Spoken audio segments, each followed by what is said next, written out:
ஐயா. என் தொழில் தரையும் என் பிள்ளோட்டில் எங்களுக்கு கொண்டு வந்து சேர்த்துடணும்யா. நாங்கள் 20 பேர் இருக்கோம்யா. நாங்கள் அதை வச்சு தான் உழைச்சி சாப்பிட்றோம். எங்களுக்கு தொழிலை கொண்டு வந்து எங்கள்கிட்ட ஒப்படைச்சிருங்க. எங்கள் தொழில் எங்கள் பிள்ளைகள் இந்த அரசாங்கம் கேட்டு எங்களை கொண்டு வந்து எங்கள்கிட்ட கொண்டு வந்து ஒப்படைக்கணும். கோடான கோடி நன்றி ஐயா. எங்களுக்கு தொழில் தர வந்தாலும் போதும். எங்கள் பிள்ளைகளை எங்களை கொண்டு வந்து சேர்த்துருங்க ஐயா.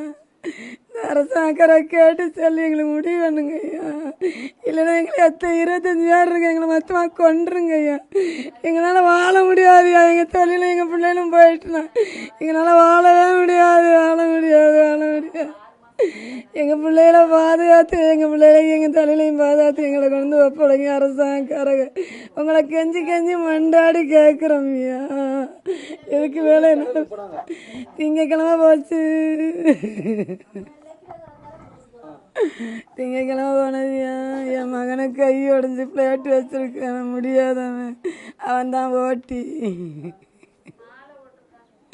மாலை ஓட்டிருக்கோம்யா. குடும்பத்தோட கோயில் போகிறதுக்காண்டி மாலை ஓட்டிருந்தோம்யா. மாதா கோயில் போவேன்.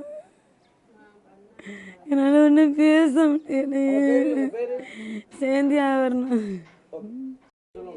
என் தங்கச்சி மடத்து மீனவர் பாம்பன் மீனவ மொத்தத்தில் 4 படகுகளும் இங்கே கச்சதீவு பக்கத்தில் தான் மீன் பிடிச்சிக்கிட்டு கிடக்கும் பொழுது இலங்கை அரசு கடற்படையினர் மொத்தமாக வந்து கைது செஞ்சு கொண்டு போயிருக்காங்க. திங்கக்கிழமை இங்கேருந்து கடலுக்கு போனதுங்க. இன்றைக்கி கரையை வர்ற நாள் போட்டு வரலேன்னு சொல்லி விசாரிக்கும் பொழுது இப்படி பொடிவெட்டதாக இந்த வல்லங்கலப்பில் 4 நாட்டு படகையும் கொண்டு போய் இதில் கட்டியிருக்காங்க அப்படின்னு சொல்லிட்டு தம்பி மாதிரி ஃபோன் பண்ணானுங்க.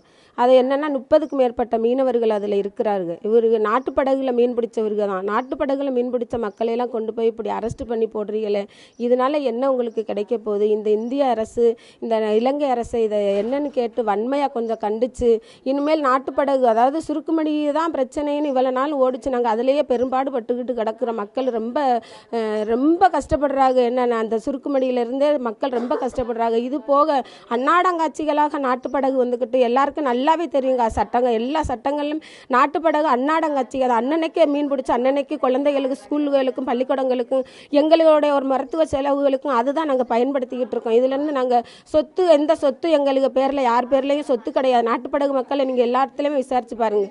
ஆனாலும் இதுலையும் இப்போ இப்படி பண்ணி இந்த பாருங்கள், இன்றைக்கி போன இந்த 30க்கும் மேற்பட்ட மீனவர் குடும்பங்களெல்லாம் இன்றைக்கி போய் பார்த்தீங்கன்னா தெரியும்.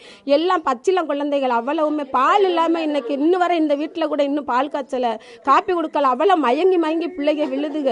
அவ்வளோ ஒரு சூழ்நிலையில் அந்த மீனவ மக்களுக்கு இவ்வளோ வற்புறுத்த ஒரு இவ்வளோ பெரிய துன்பங்களை நீங்கள் ஒரு நாளும் கொடுக்காதீங்க.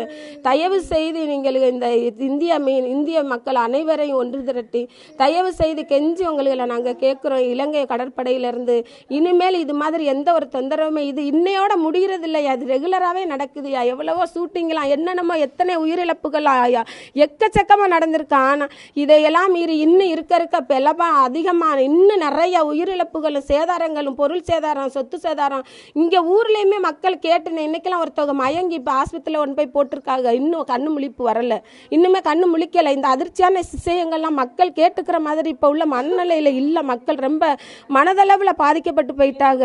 மீனவ மக்கள் வந்துக்கிட்டு வாழ்வாதார குறியில் நாங்கள் இன்னைக்கு நின்றுக்கிட்டு இருக்கோம் சார். தயவு செய்து எங்களுக்கு கேட்டு கொஞ்சம் நல்ல ஒரு எல்லா மக்களையும் இந்த கோயிலுக்கு போகிறதுக்காண்டி காமநாயக்கம்பட்டி கோயிலுக்கு போகிறதுக்காண்டி எல்லாரும் குடும்பத்தோட மாலை போட்டிருக்காங்க. மாலை போட்டு எல்லாரும் இது நாளைக்கு பயணமாக இருக்கிறாங்க. என்ன மாதா இறக்கங்குட்டி இவங்க எல்லாரும் ஒன்று திரட்டி இந்த மக்கள்களெல்லாம் கொஞ்சம் இன்னைக்கு இந்த நாட்டு படகை இந்த 30க்கும் மேற்பட்ட மீனவர்களையும் இதுக்கு இடையில் அங்கே வந்துக்கிட்டு இந்த 18 மாதம் 20 மாதம் 19 மாதம் சொல்லிட்டு சிறை தண்டனையில் இருக்கிற மக்கள்களையும் கொஞ்சம் விடுவிச்சு குற்றம் செய்யாதவர்களுக்கெல்லாம் இவ்வளோ ஒரு தண்டனையா ரொம்ப வேதனைக்குரிய விஷயமா இருக்குது. இதையெல்லாம் என் பேர் ஜெனோவா.